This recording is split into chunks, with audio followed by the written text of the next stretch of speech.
even the language around how we describe things. If I hear another person call me and say, I have a custody battle, and I'll pause them and ask them to reflect on whether when it comes to your children, think about the analogy you just used, battle. What do you think of when you hear battle?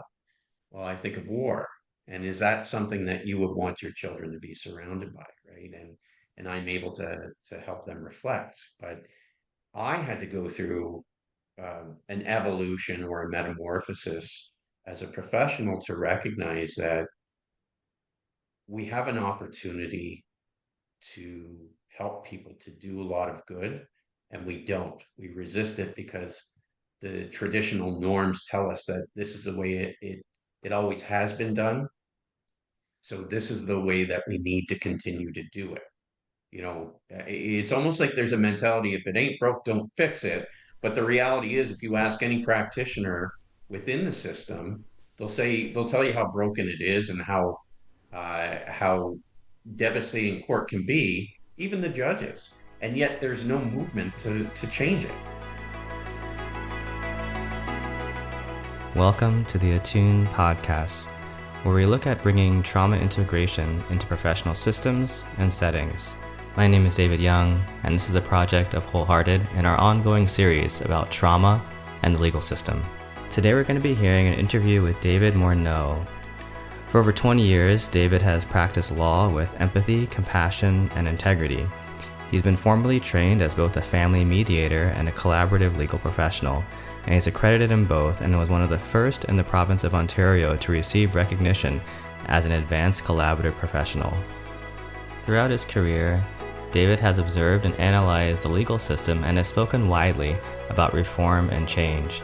He's acted as counsel for both parents and children in the family justice system and has been able to witness firsthand the impact that adversarial processes can have on families in transition. Through his training, he continues to learn new skills for conflict resolution, which give the participants the ability to listen, communicate, and solve their own differences both now and in the future. I think you're really going to love this episode together with myself, Heather, and Nicole and the Attune team as we talk about trauma and the legal system.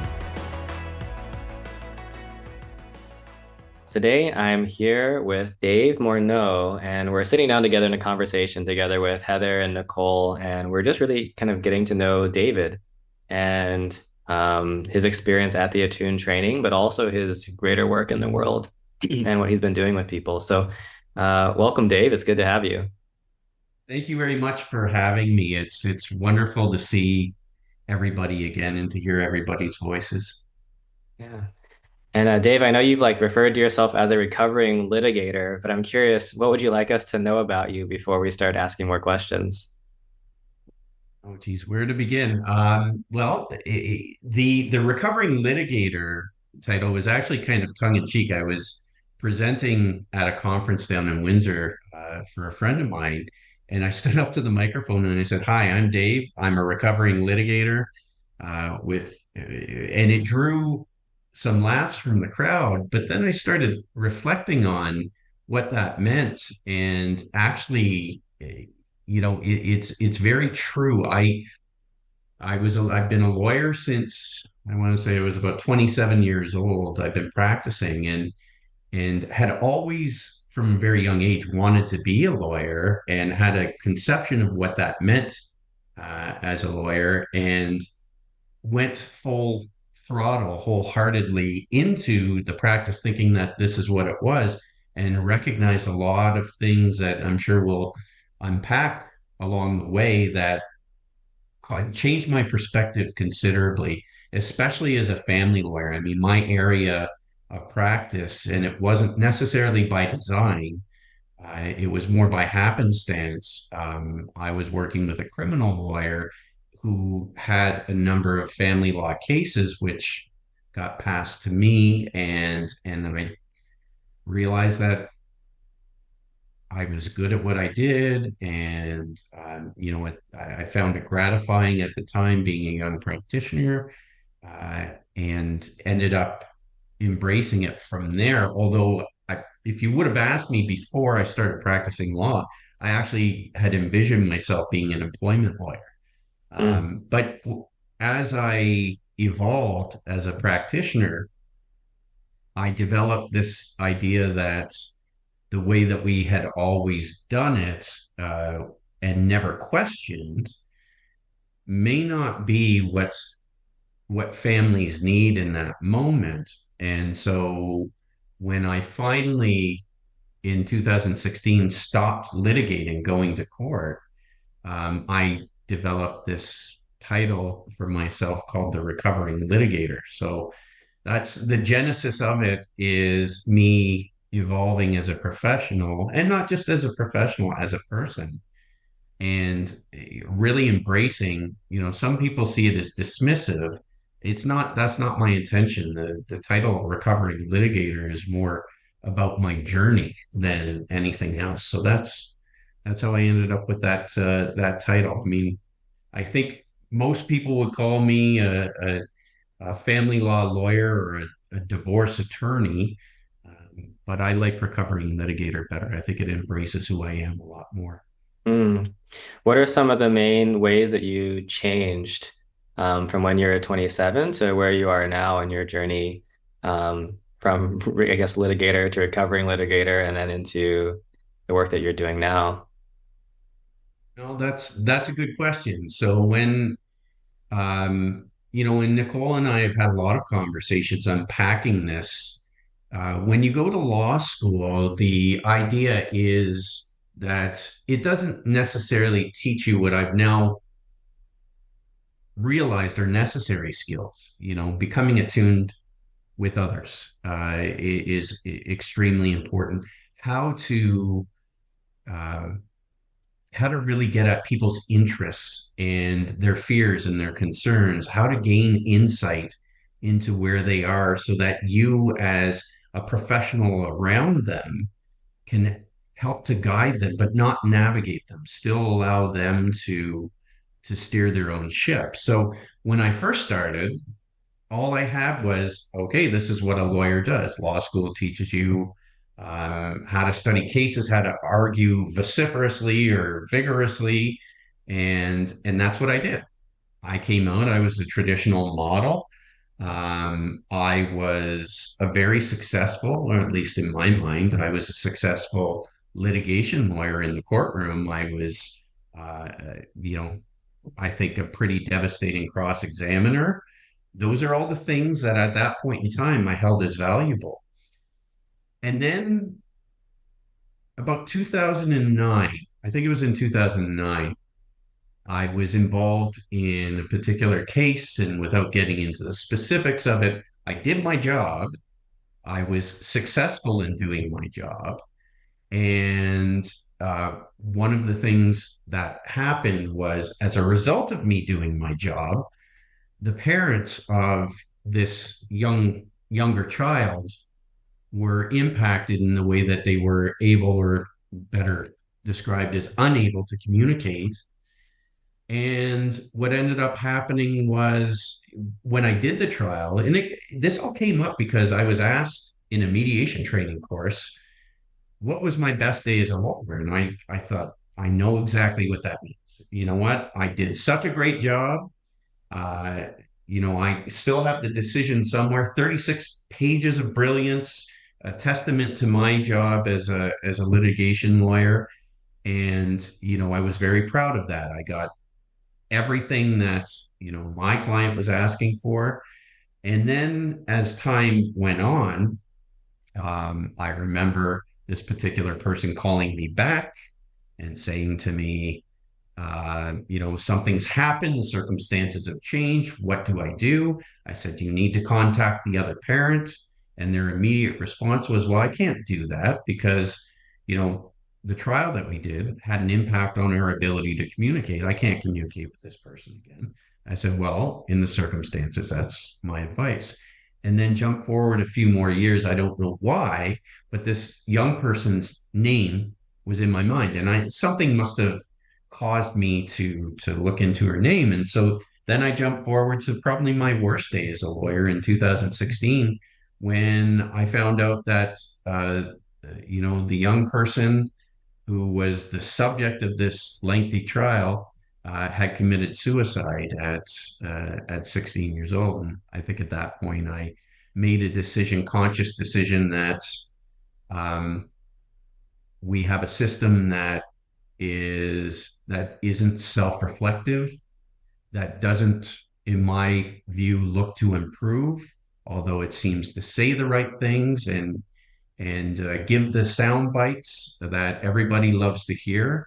But when you put the plan into action, it doesn't happen. And what I've come to find is it's a very ego-driven profession. So I said I'm not litigating anymore. And so from 2016, I did continue to go to court, but only as an advocate for children. At that time, I had a contract with the Office of the Children's Lawyer, as it's known in Ontario, Canada. And I continued with that because I found that the voice of the child that I could bring to the table often had an impact of causing parents or other, I'll call them players within the system, to think about, their position or the perspective that they were bringing. And I was able to utilize the young person's voices to be able to help them navigate resolution so that they can move forward and hopefully move forward in peace. But I recognize around then that, I mean, we have such a violent system. I used to react to that, and I might be harsh when I was talking to that person.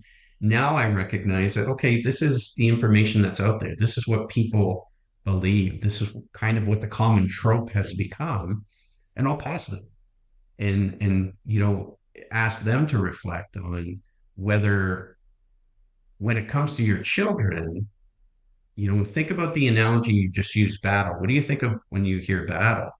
Well, I think of war. And is that something that you would want your children to be surrounded by, right? And I'm able to help them reflect. But I had to go through an evolution or a metamorphosis as a professional to recognize that we have an opportunity to help people to do a lot of good, and we don't. We resist it because the traditional norms tell us that this is the way it always has been done. So this is the way that we need to continue to do it. It's almost like there's a mentality: if it ain't broke, don't fix it. But the reality is, if you ask any practitioner within the system, they'll tell you how broken it is and how devastating court can be, even the judges. And yet there's no movement to change it. There's some, I shouldn't say that, there's some movement, but what seems to me to be necessary is more progressive leaps. So to tie in the training that you guys provided, and the benefit that I derive from that, I think any conflict, whether it's courtroom conflict or whether it's just a neighbor to neighbor dispute, it starts with how you're impacted by what's going on. And if you're not able and adept to recognize how you're being impacted, then chances are the approach that you're taking is going to uh, spiral in a negative way, because that tends to be how we as human beings see conflict. So it's stopping and pausing that's so important. And what you know helped me along my journey was hearing from all three of you and Sarah as well. Helping to connect with myself. So it's an ongoing journey. This is never going to end. Um, uh, where I end up professionally, I don't know. Right now, I still remain committed uh, to trying to help a broken system evolve. Mm. Um, and it's a daunting task and may not be a feat that's accomplished in my lifetime or even the next generation. But if we don't have people that continue to do it, And there are days, I'll be honest, guys, where I'm just exhausted and I feel like throwing my hands up and saying, why am I trying to help a system that really doesn't seem to want to Hmm. correct itself? It doesn't seem to want to grow and evolve. You hear all the right things. I've heard all these things throughout my career, but when you start pushing people into action, everybody falls off and they fall into the ways that we've tended to do things. And I'm frustrated. I'm also getting older and crankier, so that's that may be part of it too. Wow. Yeah, thanks, Dave. And feel free, Heather and Nicole, to chime in. Um, it sounds like you've really gone through a whole evolution yourself. And it's interesting when you speak about the legal system, it sounds like you include yourself in that system, that you haven't chosen to left, but the way that you serve has changed. But you really are not a part of your own self evolution is also helping the system evolve. And it's amazing to kind of hear your commitment to the system that you are a part of, and that you even kind of have like a remorse on behalf of the system for itself. Well, and that's interesting, David, because I sometimes find that what seems to be lacking in society on the whole right now is that lack of accountability and responsibility. And if what I can do is model that, yeah, by pointing inward, because I can certainly say, and when I'm talking to people who seek my assistance, I was a part of the problem. There was a time where I used to describe um, the legal system as a hurricane. And I haven't used this analogy for a long time, but I think there may be a YouTube video out there where I was reported, but the hurricane comes in and it's got its path of destruction, and then what the hurricane and if you envision the hurricane as being the legal system, judges, lawyers, all of the other components of that legal system, it cuts a swath of destruction. But then what does it do? I mean, it goes out to sea and it dies. And who's left to pick up the pieces? Well, it's the people left behind. And so I used to use that analogy. I tend not to anymore because the imagery is so violent, but sometimes to illustrate a point, you have to sometimes go a little drastic. But I mean, I can tell you guys, I probably at what at least I consider the peak of my career in 2019, I walked away from the practice of law. I mean, I was doing a lot of collaborative work, which was meaningful to me. I was a collaborative trainer. I was doing some of that work, but I started to recognize too that everybody was getting the collaborative tag without understanding what the hell collaboration means, because the egos continued to get in the way. And so I was disillusioned and, walking into a room where I feel like, okay, you know what? Let's wrap around this family like a collaborative group should do. And seeing again, the old litigation tropes that hardball negotiation or whatever you want to call it, started creeping in more and more and more as people got the collaborative designation so that they can say that they were a collaborative professional and yet exhibited nothing of that. And I ended up, I'll say I had to become reflective in 2019. I had an opportunity. I walked away from the profession completely Mm, from 2019 until the end of 2021. I took over a not-for-profit, and then the pandemic hit, and I realized that I was lost. And I didn't know what I needed in taking that time. So what I did was I replaced one immediately with another and taking over the charity. And it was such a wonderful charity. And then, of course, that probably would have stuck were it not for I had never run a charity in my life. I had been a divorce lawyer my whole life. And then the pandemic hit, and I had a number of other things that happened. My mom passed away, not from COVID, but passed away very, very early on in the pandemic. And I had this sense of feeling lost. So I ended up resigning from the charity. And for, between 8 and 10 months, just kind of floated, trying to find myself, thinking that, okay, uh, the universe is going to speak to me, but I wasn't really listening. But as time had gone on, I think I started learning more about myself. And then jump forward to the end of 2021, I came back into the practice and I came back and I said, I'm just going to do this my way, uh, with the values that I've created. And again, meeting Nicole, meeting you when I did was, I think, critical in that journey because it was very early on. I think you and I, Nicole, met in early 2022. And that's at the time you had the conscious contracts course that I took. And one of the exercises in that was to develop your values, your mission statement, your value statement. And again, I'm not necessarily the type of person that does that, but the exercise was a component of it, and I embraced it. And then I realized, you know what? You can do this differently. I mean, yes, every day I feel like a salmon swimming upstream. It's a corrupted to a point where I feel some days like the system doesn't want to get better, but I'm going to keep swimming. As long as I do this, I'm going to keep swimming, and ultimately, my hope is that my legacy is impact. And the impact doesn't have to be my name in lights and Dave Moreau did this. I don't care about that.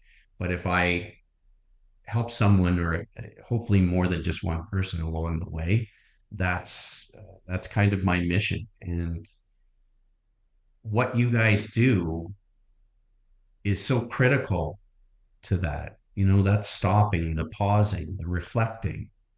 You know, I sometimes I don't. I think we become so used to labels, societal labels on everything, that what it does is it almost abrogates us from taking any responsibility because, David, I could put a label on you, so therefore it's your fault because I've labeled it. Can't be me because the label belongs to you. One of the ones that I've seen more recently is Mm. when I see narcissism, right? And I see that word, I think in a lot of cases being overused. You still have to ask the question, okay, so even if that is the case, so now what? Where do we go from here? Right? The problem won't magically resolve itself. So I think, the training that I've been taking, and especially the training that I took with you guys, helps me with that. It helps me stop, pause, and maybe ask better questions that will bring out the best in the people that I'm trying to help. And that's where I think it's so critical. I can't imagine going back to day one when I was a practitioner and doing things the way that I used to do it, where it was, listen, I'm going to ask you a set of questions. You just answer the questions that I've asked, right? Don't deviate. Don't get into a narrative or editorialize things. Just answer the questions so that I can develop a theory of the case. Now, I'm oversimplifying it, of course. I mean, I was always a caring, compassionate practitioner, but I think sometimes he became so focused on the system and navigating it through Mm. that it became more of a game. And it's not, it's humanity and it's people's lives. And, the fact that we kind of have professions that reduce it to this game, and I see the gamesmanship all the time, is is not a credit to those individuals, those human beings, those families that we're trying to help. Yeah. I don't even know if I answered your question. I go on my own tangents. What can I say? It's the Gemini way.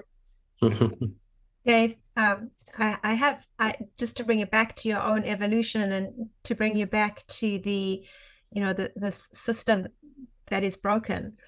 Um, we actually met in 2021, by the way. You stole a year away from our friendship. So it wasn't 2022, it was 2021. But I think as lawyers, we are so trained to be defensive. That's the fallback. We always in defense mode. And when you say the system is broken, the first thing people say is, I'm not broken, you broken. Or, I'm not angry, my clients are angry. Or, I'm not this, it's somebody else. It's that never going inwards and going, oh, wait, hang on a second. Maybe there is that's something. And why lawyers can't do it is because that means being vulnerable. And we are taught in law, you're not allowed to be vulnerable, because if you're vulnerable, you're weak. If you're weak, you're not an effective lawyer. And I think what I want to I see your evolution from the time we met in 2021, when you were already you'd already decided you're already then you were a recovering litigator. But when I see the evolution of 2021 to where we are now, it's with such a sense of vulnerability that you did become hugely courageous in your vulnerability to admitting certain things and admitting that things have to change. And I think for me, this training highlights that it's okay to be vulnerable. It's okay to be hurt, and it's okay to be broken, and it's okay to be wounded. And in that vulnerability, there's this shared humanity. And with that shared humanity, we can then evolve. And so I was just wondering, and that's my experience. What do you think about that?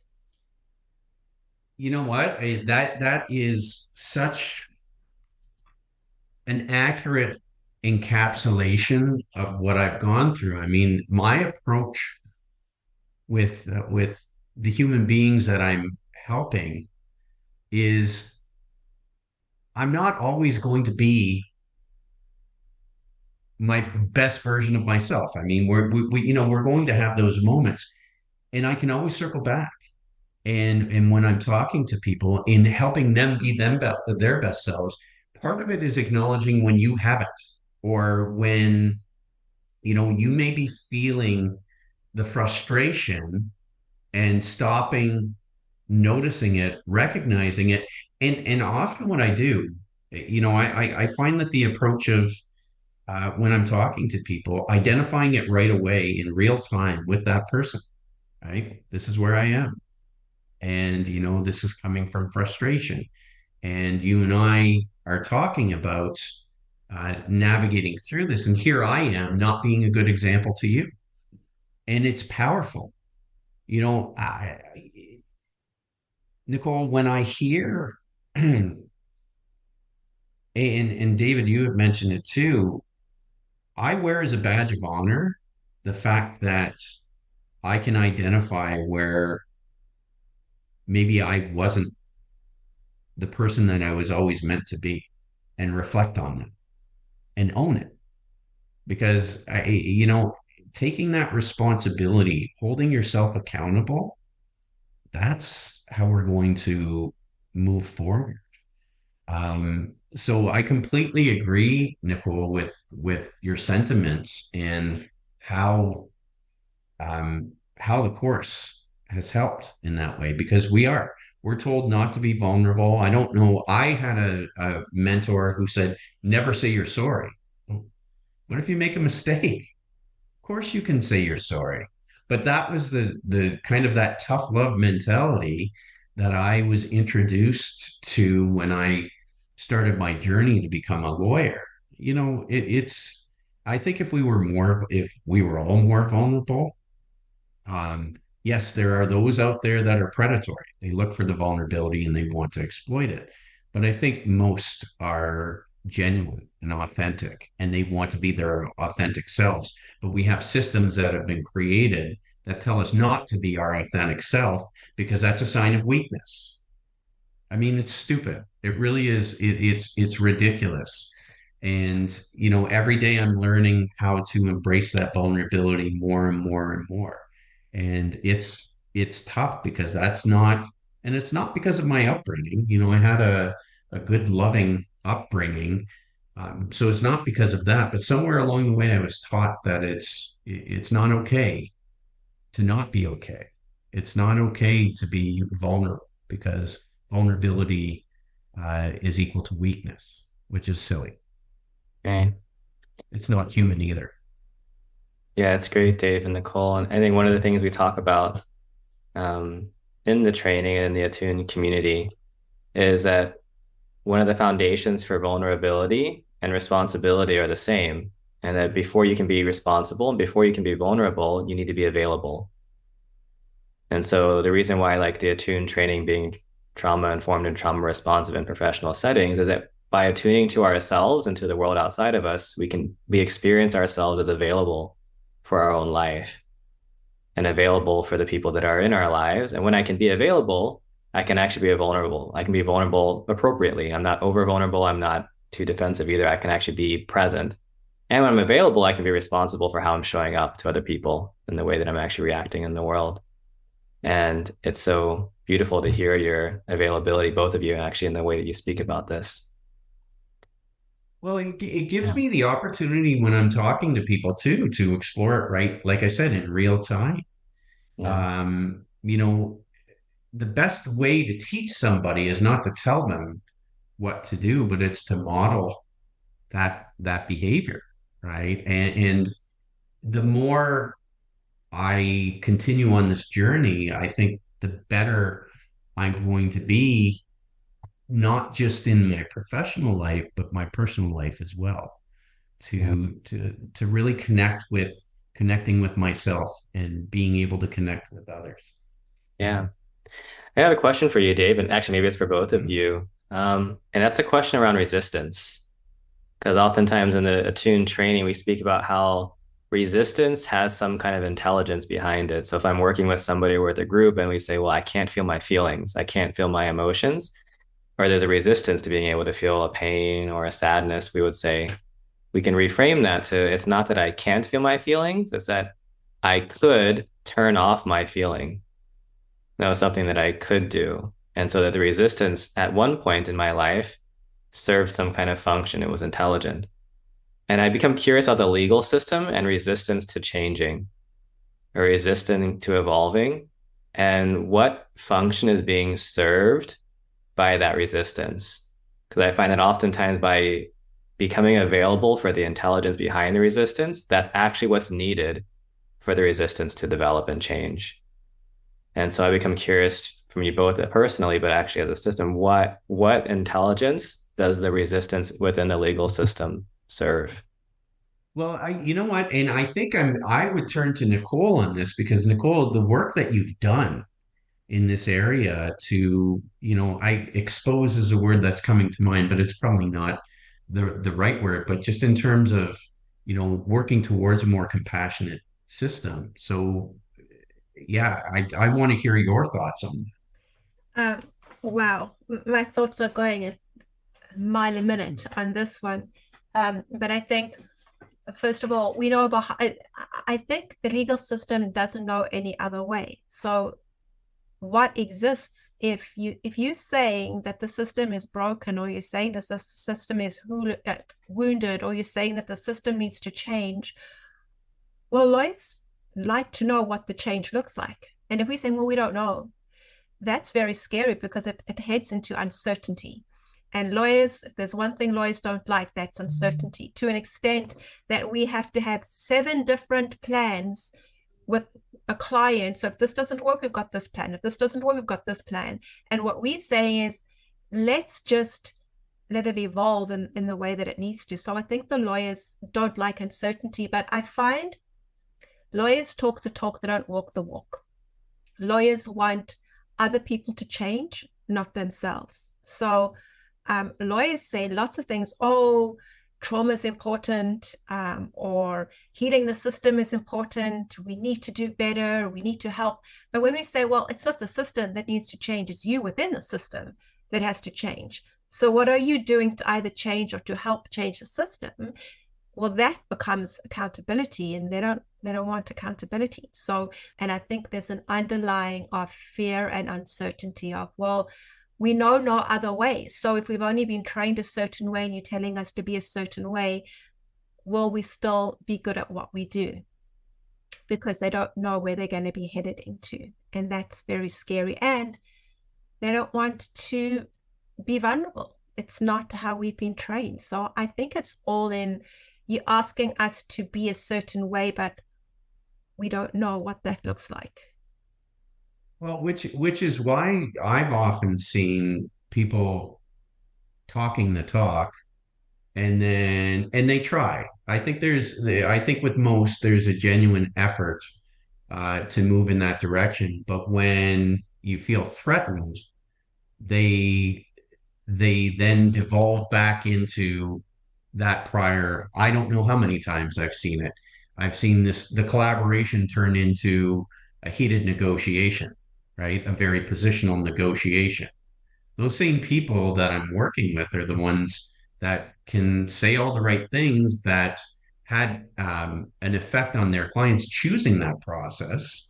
Those individuals and families choosing that process, but it's tough to shake that which we know. And my question is, do we really uh, know that? I mean, it's the defensiveness begetting defensiveness, and not being able to recognize that and the cycle continuing to repeat itself. That's some of what I've reflected on as you were talking. And so we just go back to these common ways of dealing with it. But you ask that person, more often than not, most of them will say, yeah, the system needs to change. But you're right. It's not me, it's you, it's everybody else, right? I've been able to at least say, you know what? It was me. I did follow that. A lot of what I did was that traditional approach to things. And when you couldn't gain agreements in a conciliatory way, you then went into the bullying. You then went into the browbeating. You went into, you know, just so you know, this is what it's going to look like if you go to court with me, right? So you're better off governing by fear. I mean, there are a lot of systems that surround us, not just the legal system. We're governing. I don't know where this mentality developed, but it seems to be really flourishing and proliferating the governance by fear. I mean, there's fear mongering going on all around us now, causing people to react in very adverse ways. Yeah. Yeah, I think while you're talking, Dave, I think also a lot of it is law is a very much a blame game, right? It's Yes. everyone blames everybody else. In fact, lawyers will even blame their clients. I told you not to go to court. Yeah. I told you to do this and you didn't listen to me. And it's very much a blame game again, which is saying everybody else is at fault. We are not. Yeah, but again, you can take that and expand on it in society. This blameworthiness is significant. I mean, one of the questions that I often ask in those situations is, okay, I can tell that you're frustrated or whatever emotion is going on. And let's assume that I accept everything that you have to say and that this person is at fault. So now what? So what do we do now? Right? Where do we go? Where do you want to see things go? And sometimes it doesn't always work, but sometimes in those moments, people will pause and they'll understand that, there's an element of validation in there. But if we as practitioners can then kind of turn their minds to, not to something else, but to expanding on where they are and how they got there and where they need to go, identifying what their values are, identifying what their objectives are, then we're doing a service to them. But more often than not, what I see professionally is it stops there. All right, no, your client did this. I don't, how many times have you and I, Nicole, seen that letter, that initial letter that comes out where it is a litany, usually 3 or 4 pages of blame foisted on the other person. And you're expecting, so what I'm talking about, Heather and David, is, that initial letter that's meant to be my introduction as a lawyer to the other person, and it's an attack. And yet I still see it's never been effective. Nobody turns around and says, "Oh my goodness, I better resolve this right away." What does it do? It's more defensiveness. And then, then it turns into the mudslinging, the back and forth.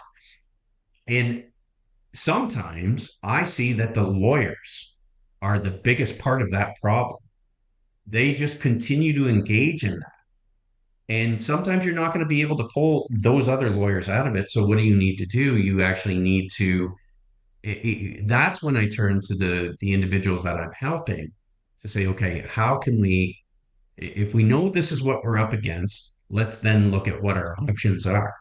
But yeah, the blameworthiness is significant and pervades not just the legal system, but all of our systems. I mean, I've had to basically walk away from social media because I can't stand it. Right? Nobody, no accountability, no reflection, no responsibility. Just it's not me, it's you. But in that, no exploration beyond, okay, so that's how you feel. So let's, help me understand. One of the best leads that I have when I'm talking to somebody, whether it's a question or what, so help me understand what's going on that caused you to get to where you are, or where is that thought emanating from? And I think when we're helping people in conflict, we have that's our superpower. Our superpower isn't, uh, you know, aggressively attacking somebody so that they capitulate and we're winning in the negotiation. I mean, we predicate, especially in the legal system, we put a premium on winning, this concept of winning. I mean, and yet you'll ask any family lawyer, well, nobody wins in family law, yet they continue to repeat the behavior. So it's really interesting that we just seem to be embracing. And it's not me, it's you, right? The blameworthiness. Yeah, thank you. Yeah, as I hear you both speaking, some of the questions that show up for me in the background is what emotion does the resistance keep suppressed?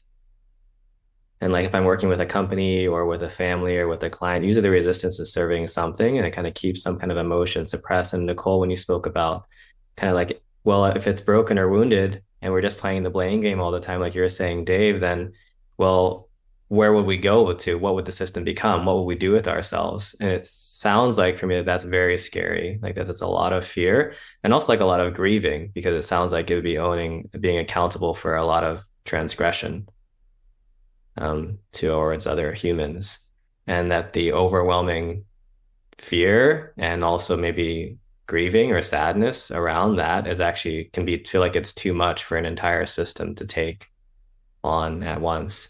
And so even though there's a push for advocacy and change, it actually pushes up against that resistance, which is serving some kind of intelligent function. Like I'm not ready to feel that fear or go into that kind of sadness yet.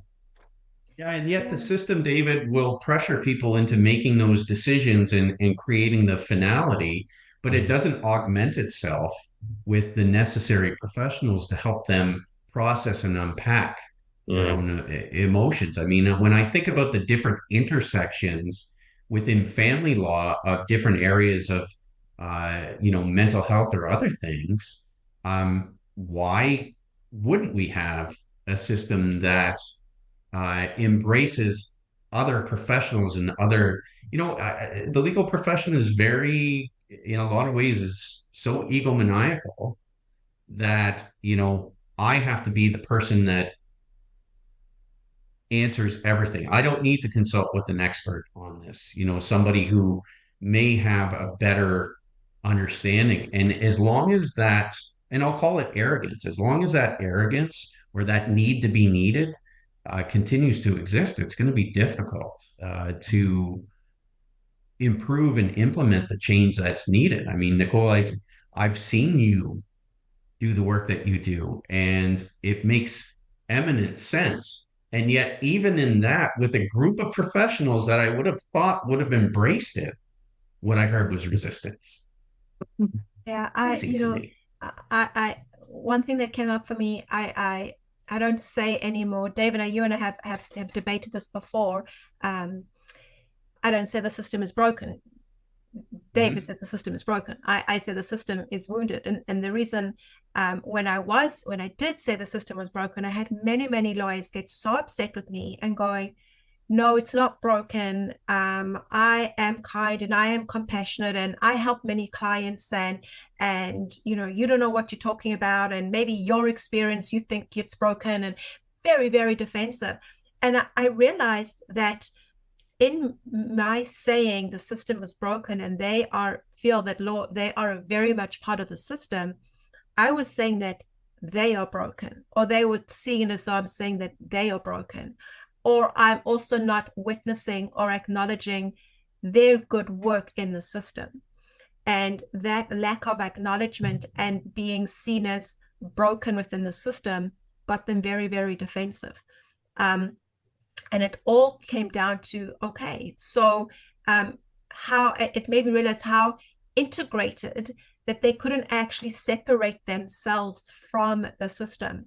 So when I said the system is broken, they took it as I'm saying you're broken, so you're part of the problem, which is not so. It was easy to say the system is wounded because then it was maybe easier for them to digest it a little bit better. But I realized how lawyers are so enmeshed in the system that it's actually a personal attack on them by saying the system is broken.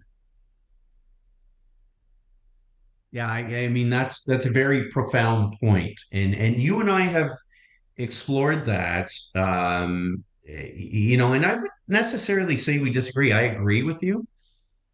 I think in my delivery of the message, sometimes my view there is if I can have that voice, if that voice kind of shakes that foundation, and sometimes I think my perspective may be that using the word broken has more of an impact but I agree. I mean, I have to believe that the system is broken often means that you throw it away and you replace it with new.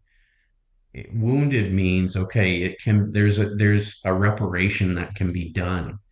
And so I think that there's a lot of hope and optimism in that characterization as opposed to broken. That said, though, I do believe that there are some rooms that I would be in where using the word broken may be that necessary, almost shock, you know, shock the system to want to change. Because that's the other thing.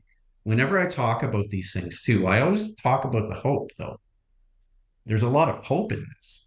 I mean, humankind, sorry, uh, has done some pretty incredible things. And to think that we can't work towards repair, towards being holistic, to humanizing what is a dehumanizing system, um, we have that ability, right? We just have to kind of get in touch with that part of us that really wants that change, that desires that change. Probably why I'm not ever going to make. I'm not the lawyer that has a $2 million cottage in Muskoka.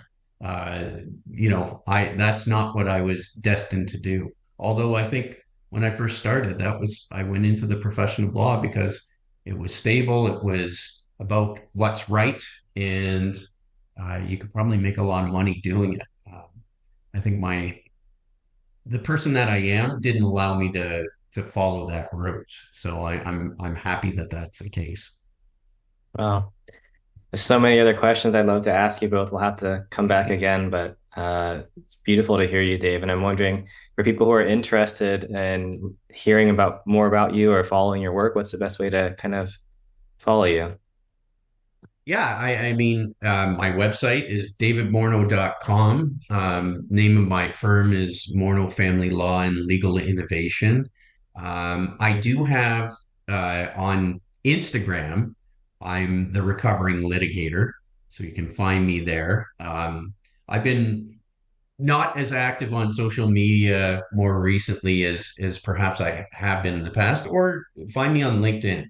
I mean, I find LinkedIn is where I really put forward, um, the thoughtful stuff, and I realize that typically what I put out there, it doesn't come from me. It comes from the community that I've surrounded myself with, people like you guys, people, other people whose work is so important, and being able to share somebody else's idea to cause people to think. I mean, I find that a lot of times social media is about the recognition and the soundbite. And I think Carl Sagan a number of years ago warned us about getting into it. He already identified in 1995 that we were living in a soundbite society and our attention span was shrinking. But, you know, I don't see the need to reinvent the wheel. If I have somebody that I follow that said something that impacted me, I'll put it out there for other people to think on, and not just think on. It's not it's not about being right. Our journey in life, I think we're too programmed to think it's about being right. It's about getting it right. And getting it right means that you make mistakes along the way. Getting it right means that you recognize the mistakes that you've made and you improve how you approach it going forward. Getting it right also means that what we're taking in from around us isn't just our own thoughts. It's thoughts from other people, people who have the experience and the expertise to be able to share where they've been and fitting it within the construct that we're trying to build. Wow. Dave, I want to acknowledge you before we close and get some final thoughts from Heather and Nicole. But I want to acknowledge you first, I think your responsibility and accountability, both for your own life, but also for the system that you're a part of. And I want to acknowledge you for how committed you are, just as a person, that you're committed to your journey, committed to your path, but also committed to a form of excellence in the way that the work is being done and the way that you work. And also want to acknowledge your vulnerability, that you kind of wear your heart on your sleeve, but that you also are intelligent and quick and funny. And just want to acknowledge you for bringing all of that to us here and to everyone who's listening. Thank you so much. Thank you. Yeah. And Nicole or Heather, anything you guys want to close us out with? Mm. Just to thank you, David, for the thoughtfulness that you've invested in your career, in your profession, in your own journey. And all it's done is whetted my appetite for another conversation, because I have so many more questions. So I hope that we can have the privilege of being with you again. Just really grateful for the thoughtfulness you've put behind this topic in your life. So thank you. This is really humbling. So anytime, I'm happy to talk. Thank you, Dave. I just want to acknowledge our friendship, both a professional friendship and then a personal friendship that we've developed over time, and that I do not know a more loyal person, a more loyal supporter of friends and family who you hold dear. And I want to acknowledge that. And I know I've told you, but it means a lot to me when someone is so loyal and so supportive and so kind, and that you shine that onto me all the time is it's a very blessed place to be. So I want to acknowledge you for that as well.